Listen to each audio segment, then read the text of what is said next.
हरे कृष्णा राधे राधे। तो आज मैं लेके आई हूँ आप सभी के लिए एक नया व्लॉग। तो मैं इस व्लॉग में आपको ये बताने वाली हूँ कि मैं सर्दियों में अपने लड्डू गोपाल की सेवा किस तरह करती हूँ। तो चलिए आज आप भी मेरे व्लॉग में देखिए कि सर्दियों में लड्डू गोपाल की सेवा हम किस तरह कर सकते हैं। तो आइए सबसे पहले हम चलते हैं अपने प्यारे से लड्डू गोपाल को उठाने। तो सुबह के समय हम अपने लड्डू गोपाल को सबसे पहले बहुत ही प्रेम से उठाएंगे। उसके बाद लोटे में जल डालेंगे, जल में थोड़ा सा गंगा जल फूल डाल के स्नान के लिए रखेंगे। फिर उनको प्यार से घंटी बजा के ताली बजा के, आप चाहे तो भजन गा के भी उठा सकते हैं। तो प्यार से अपने लड्डू गोपाल को सर्दियों में हम उठा रहे हैं। लड्डू गोपाल को उठाने के बाद हम लेके चलेंगे इनके स्नान कराने, लेकिन उससे पहले इनको हम पानी पिलाएंगे। पानी आप गरम गुनगुना ही रखें, ताज़ा पानी पिलाएं सुबह लड्डू गोपाल को।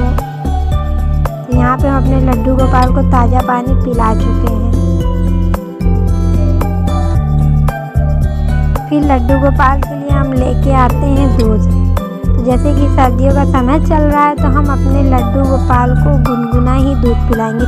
ठीक उसी तरह जैसे हम एक छोटे बच्चों को दूध पिलाते हैं, तो ठीक उसी तरह हम अपने लड्डू गोपाल को भी गुनगुना दूध का भोग लगाएंगे। तो यहाँ पे हम अपने लड्डू गोपाल को गुनगुना दूध का भोग लगा चुके हैं। भोग लगाने के बाद हम अपने लड्डू गोपाल को स्नान कराएंगे। तो चलिए अब हम अपने लड्डू गोपाल को स्नान करवाते हैं। तो सबसे पहले हम थाली में बनाएंगे स्वास्तिक। स्वास्तिक बनाने के बाद रखेंगे तुलसी जी का पत्ता। उसके बाद हम उसी पे रखेंगे अपने प्यारे से लड्डू गोपाल को। तो सर्दियों में हम उन्हें गुनगुने पानी से ही स्नान करवाते हैं। अपने लड्डू गोपाल को हम गर्म पानी से यानी गुनगुने पानी से ही स्नान करवाते हैं। ऐसे ठीक छोटे बच्चे की तरह ही हम स्नान कराएं, क्योंकि सर्दियों में बहुत ही ठंड होती है, इसलिए हम चलते हैं।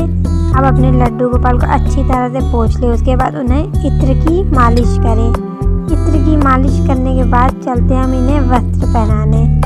तो ठंडियों में अच्छी तरह से मालिश करने के बाद उनके हाथ पैर थोड़े से दबाएं। उसके बाद हम अपने लड्डू गोपाल को सर्दियों में इनर पहना रहे हैं।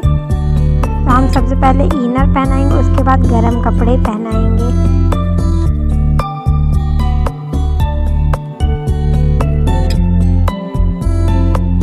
तो हम अपने लड्डू गोपाल को गर्म कपड़े यानी गर्म पोशाक पहना रहे हैं। तो अब हम इन्हें इनके आसन पे बैठा देंगे। इनका श्रृंगार सर्दियों में हम ज़्यादा अपने लड्डू गोपाल का श्रृंगार नहीं करते हैं, सिर्फ माला और हाथ में कड़े ही पहनाते हैं और बांसुरी रखते हैं। ठंडियों में चंदन ठंडा करता है, इसलिए हम सिर्फ तिलक लगाते हैं चंदन का। उसके बाद हम अपने लड्डू गोपाल को दर्पण में उनका श्रृंगार दिखाएंगे कि हमने किस तरह किया। फिर हम उनकी मंदिर साफ करेंगे। फिर हम यहाँ पे हम अपने लड्डू गोपाल का आसन तैयार कर रहे हैं। तो इसके बाद हमारे लड्डू गोपाल आसन पे विराजमान होंगे। तो यहाँ पे हम अपने लड्डू गोपाल को आसन पे बैठा दिए। अब हम करेंगे इनकी पूजा। यहाँ पे हम अपने लड्डू गोपाल की पूजा कर रहे हैं।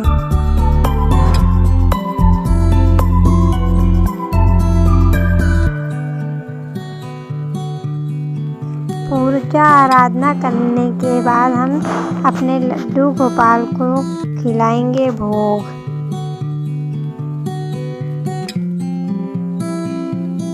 अपने लड्डू गोपाल के पास एक भरा हुआ पानी का गिलास ज़रूर रखें, क्योंकि अगर लड्डू गोपाल को प्यास लगी तो वो कम से कम पानी तो पी सके।